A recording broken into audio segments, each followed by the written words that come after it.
court in Kenya has pronounced itself and has given conservatory orders to say that this will not continue. Now, sometimes you may get it twisted that the judiciary is the abandoned stepsister of government. It isn't.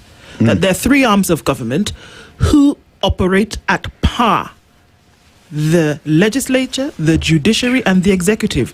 Not one is higher than the other. So it seems as though the judiciary is often ignored. Like, okay, the little sister is saying something there in the corner, but, let's ignore her and continue doing what we're doing. So much so that another country also is doing the same thing. That if the US court were to pronounce itself on something, other countries would bow in obedience.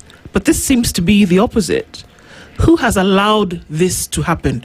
Not just by folks in the country, but others outside the country are also seeing that your laws, because you ignore them, can also then be ignored. Absolutely. And the buck stops at State House. This is William Ruto, His Excellency the President. We put him there to protect our country. The sword that we have given him of the Commander-in-Chief is not for cutting vegetables. It is for protecting our country, especially against external pressures and influences. This is our space. This is our little corner in the world. This is the landscape that we call home. That you can oppress us anywhere and everywhere else. But when we get into this little corner that we call home, that we know home as home, then we stand tall. And no matter how titanic you may be, how great and powerful you may be, keep your powers to your shores and to your spaces. Issue visa cancellations and bans against us, but leave us alone to enjoy our sovereignty here.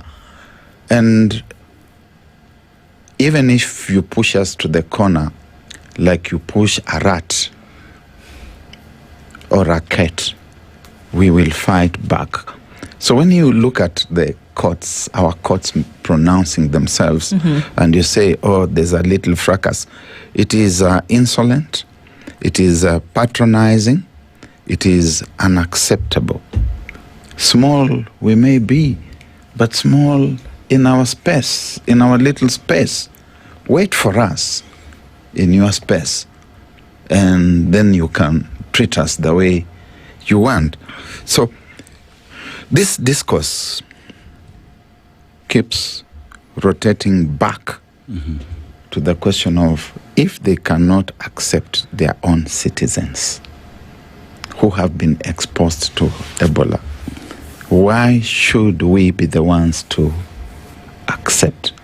The United States, the global north generally, is very protective of its citizens. Yes. Yep.